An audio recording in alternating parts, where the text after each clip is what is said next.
Hey everyone, Nubkeks here. Welcome to Placement Game 2 of Hero League Season 3 with 4+1 players on each team. I'm just trying to work in some more numbers. And really matter. Here we are. We're in the game. It's on Dragonshire.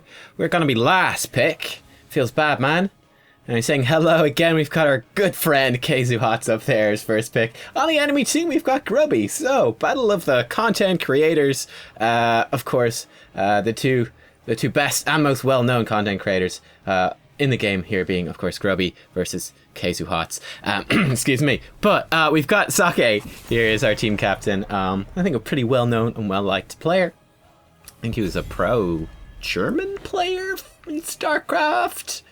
Maybe StarCraft 2 as well, I don't really know. But I don't know. All I know is I've heard of him, if that counts for something. But yeah, we'll see how it goes. Anyway, Ragnarok's banned out first, which is fine, I guess. I don't know, I think Ragnarok should be pretty damn strong on Dragonshire, actually.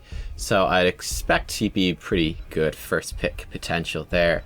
Yeah, I mean, Ragnarok, he seems very good overall right now. I really do have to say. Probably overall the best hero in the game. Off the top of my head, probably weaker on maps. Maybe a bit weaker on something like Warhead Junction. I don't know. It's hard to say though. I'll come back to you guys soon. Anyway, hopefully with more Ragnarok's videos. Well, I suppose it doesn't matter too much because he's going to be banned all the time and then he's going to be nerfed in a few days time. So I'll come back to him after he's nerfed and I'll let you guys know how he's doing then.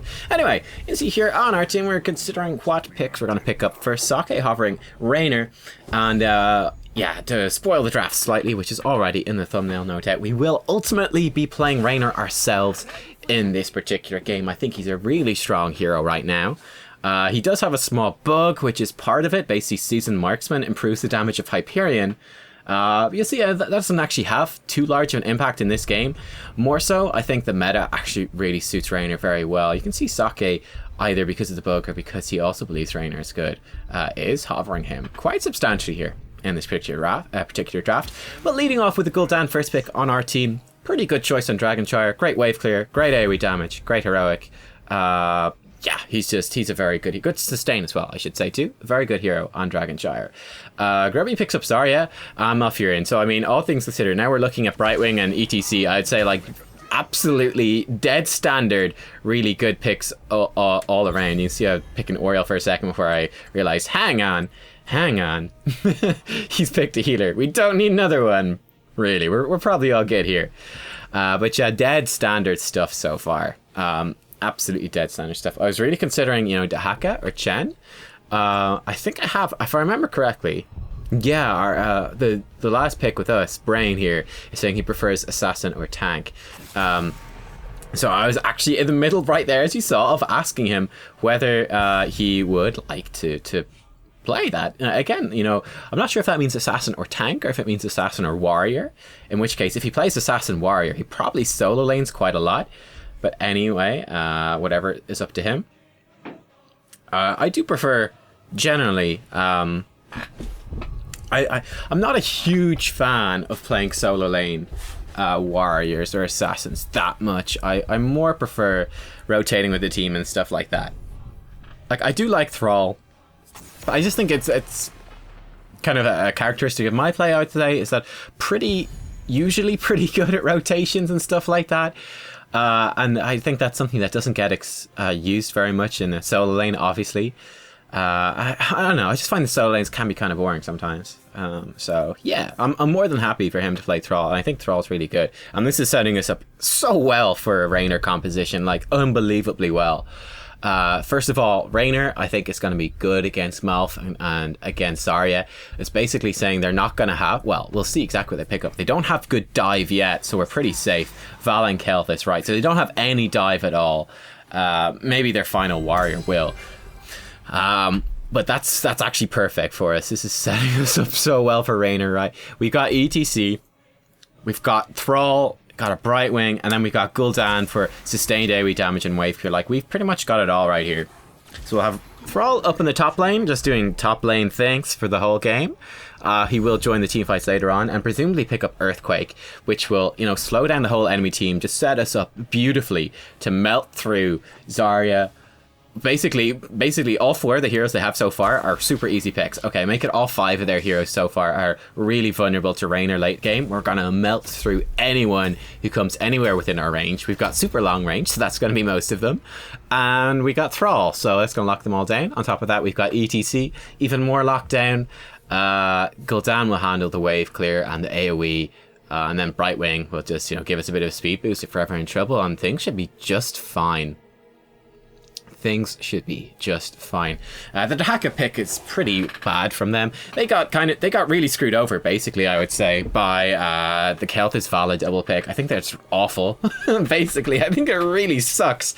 Because they didn't have basically, like, if you look at their comp, I don't know. They're running an interesting composition where I do think that we actually lose early game quite badly. They've got tons of wave clear and easy wave clear. Like Flame Strike, Zarya's really strong early game.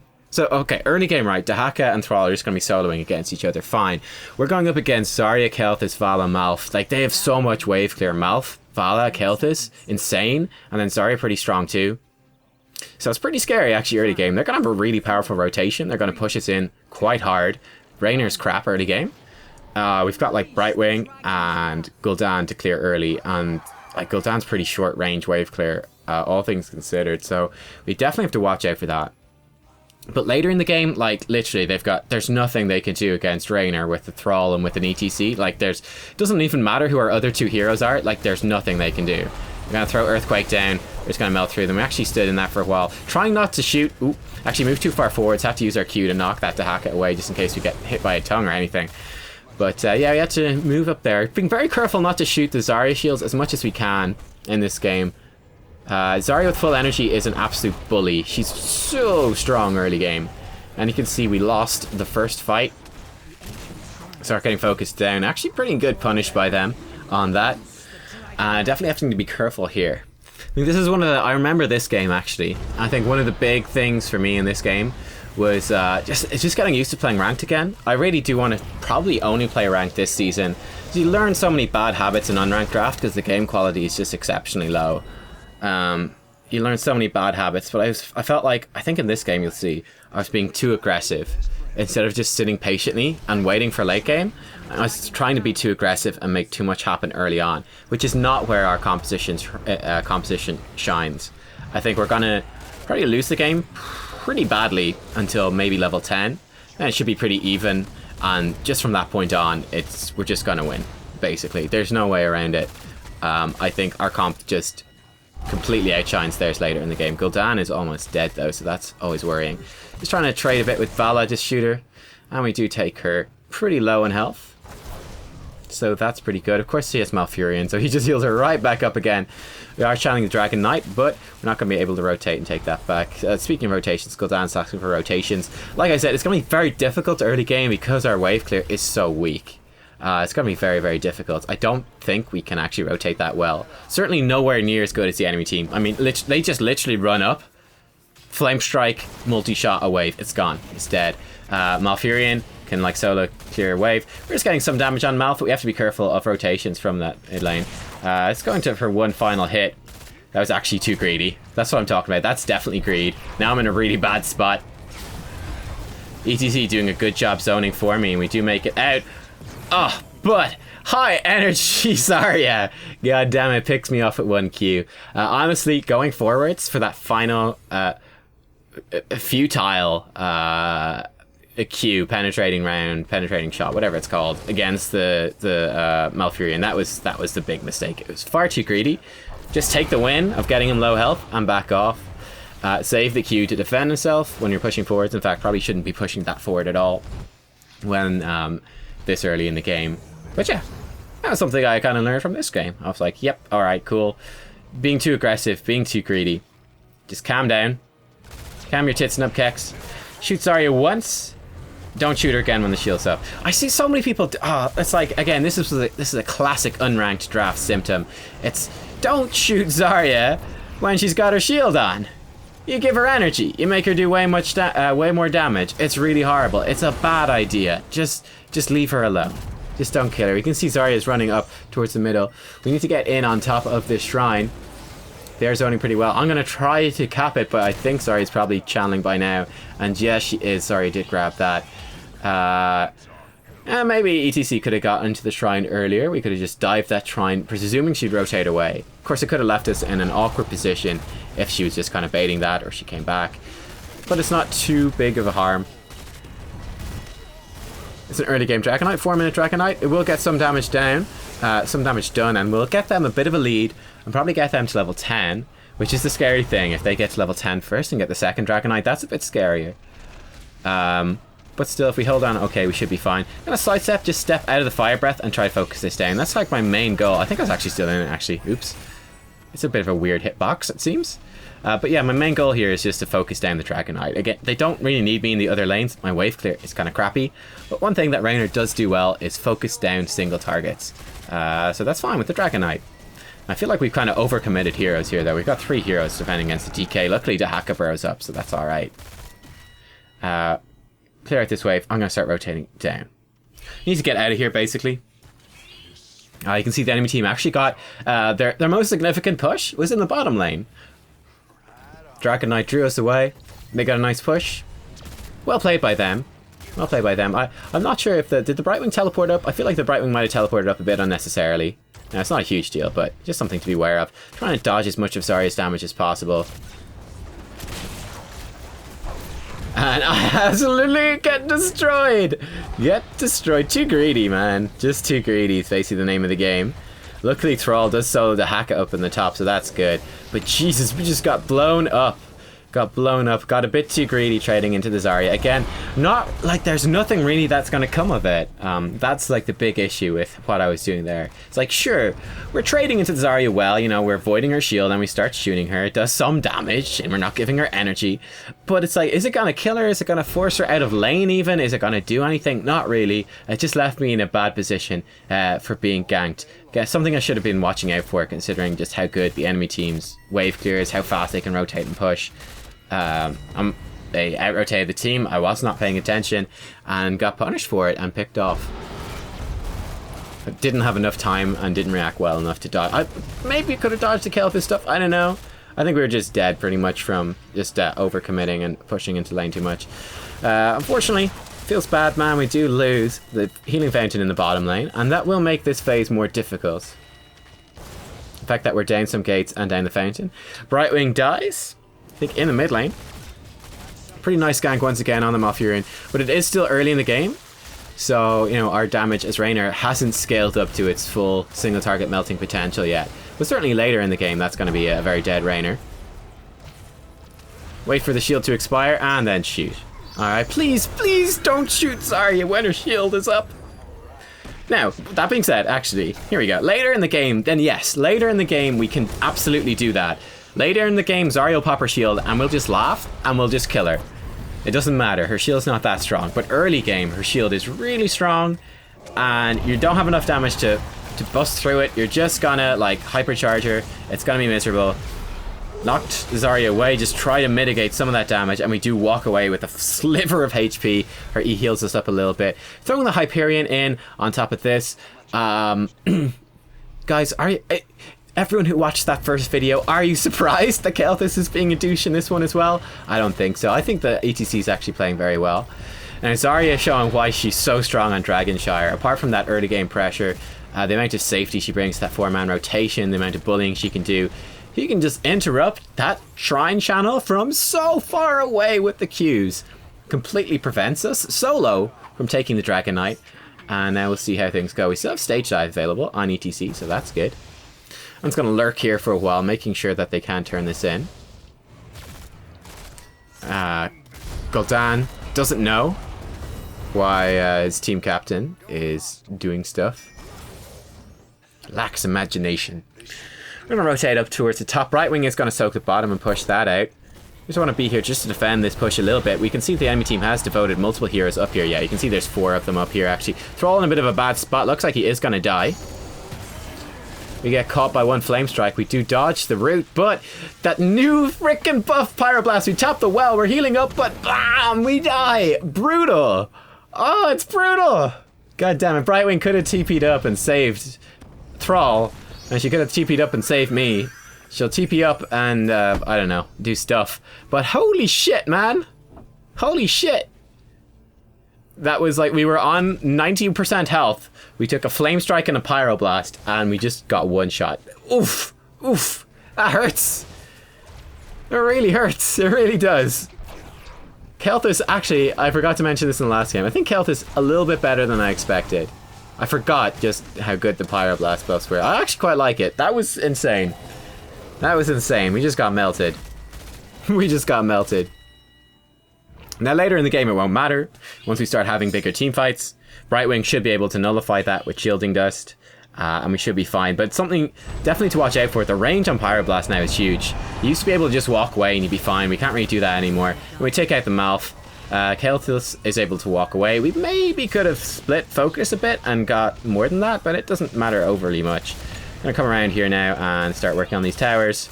Kel'Thuz is... Oh, Vala's here as well, so we're going to knock her back. Didn't spot her coming. Rotate around where our teammates are going in pretty aggressively. ETC went up top lane. Nice stun actually coming in, locking Thrall in, preventing him from getting out. But the Earthquake power of that is just fine. We trade 1 for 1, we got the Siege Camp. It's not the end of the world by any means. Grubby's pretty deep in the lane. If he gets out of here. And once Zarya things, just Zarya things, interrupting that shrine from all the way around. We're just going to chase him down. And again, he's got shields on now, but it doesn't matter. We're just going to try kill him as quickly as possible. Picked up Giant Killer at level 13, by the way, which is a big damage spike for Raynor, especially against the Zarya and the Dahaka. Going to help us burn through that pretty quick. So we chased him off, and he is going to be dead. And we got the Dragonite anyway. So, there you go. It was almost a really good move, I have to say, by the Zarya. But we were able to punish it pretty well with the Brightwing and the Raynor. So that's pretty good.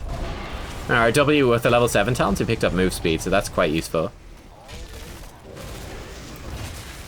Definitely want to sidestep the Flame Strike. Yeah, and the Pyroblast is coming in. Gul'dan is dead.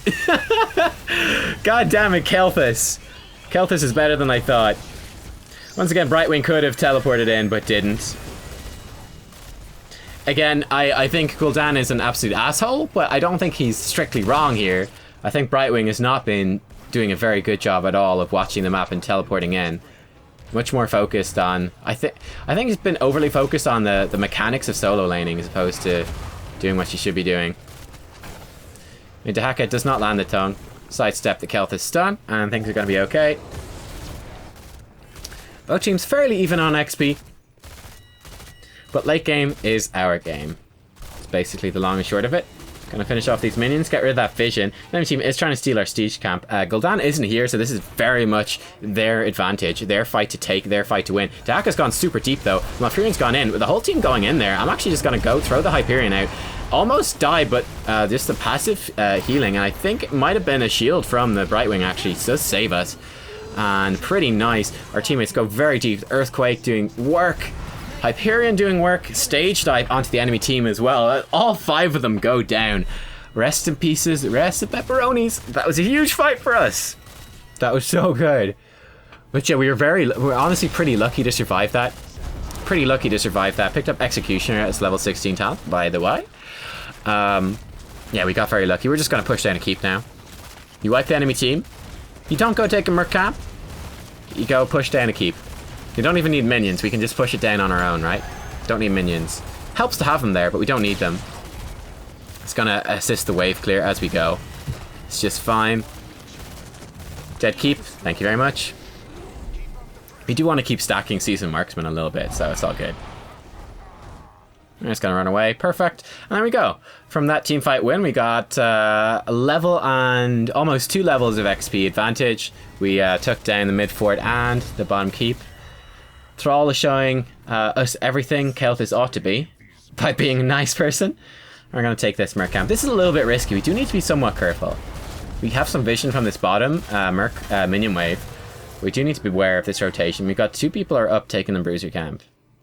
They do have globals, but still. Yeah, they're on cooldown. Brightwing phase shift 20 seconds. You can see being very careful here. We see they took the Bruiser camp, so we know that they're not all here. You can see once again, Zarya, we're talking later in the game now. We're level 18. We have Executioner. We have Giant Killer. Zarya pops her shield. We just go, I don't care. And we just melt her. Get her to half-life. Easy. Pyroblast coming in once again. Like, the range on Pyroblast is crazy. I'm actually not a big fan of it. I think they need to reduce the range. I don't like it. The issue I have with it is that it removes the counterplay. It's like huge single target damage with very little counterplay. You used to be able to counterplay it because it had this big wind-up cast time and you could get out of its range. You can't do that now. Number one, it casts much faster, and number two, it casts way further. So we can start casting it. Oftentimes you don't even see it's come. I got rooted, so I throw out the Hyperion. That's pretty awkward, pretty bad to get rooted right there. But throw out the Hyperion just to have it there for the fight, somewhere to retreat to, and hopefully get value. It was very early, but it worked out okay. It actually got a lot of value on the Zarya and a bit on the Haka as well. So not the best Hyperion by any means, but we got rooted. It was a tough situation. Kind of the team fight had erupted, so I just threw it out early and out of range, just in the hopes that it would get value anyway, and it did in the end. Let's do a bit of poke damage to that fort. I'm going to back off now. Team is calling for core, and I think that is a good idea. Two of them are dead. We don't have Hyperion or Horrify, but we should have Earthquake up pretty soon, actually. And we got a Dragonite. I mean, 2 people dead, so it should be pretty decent. Plus, Raynor is going to be very good at taking out the core, no doubt about it. I'm going to focus this core down. You can see they're trying to take out the Dragonite, but not even close. 50% on the core. Back away from that. Going to focus the Fallow. I actually took some damage there. Trying to right-click her through the minions. We do chase her off. Doesn't matter, though. The core goes down. GG, well played. And 2 wins into this game. So we died a bunch, actually, in this game. I thought we played decently. I thought we played pretty well overall, except for overly aggressive lane position. I think really winning this game came down to the draft more than anything else. I thought the enemy team had a bad draft. I thought we had a better draft. They had a very strong early game with wave clear, and they had a crap late game team fighting team. You know, it's sort of worried to Haka with, you know, a sort of supporting Zarya. It's just not gonna work. It's gonna be rubbish. And it kind of showed that. There's the build. If you want the build. Pretty standard Raynor stuff, all things considered. Pretty standard, pretty powerful. Just do be careful in terms of your positioning. If you're playing at high level, obviously got some bad habits I need to break quite clearly in terms of overly aggressive positioning in the lane and stuff like that. Overly aggressive greed and feeling like I can trade. And up against a good player like Grubby, and up against, you know, just a composition that can rotate and wave clear better and faster than my team. It's just not a winning play. So yeah, it was something I learned in this game. But apart from that, we drafted better. And late game, it was just a stomp. It was just a whitewash. There's no 2 ways around it. They didn't have a composition that was functional against ours. So GG, thank you for watching, guys. Give it a thumbs up if you did enjoy that one. 2 wins in, 2 games down. Pretty damn good start to the placements for Season 3 so far. Check back tomorrow. There are going to be 2 more placements. We're going to have 2 every day. We're going to burn through them in less than a week. And then move on with the rest of the series. Yeah, I'm not sure where it's going to go, but we'll find out as we get there. Thanks for watching. You know what? I'll see you guys then. Bye-bye.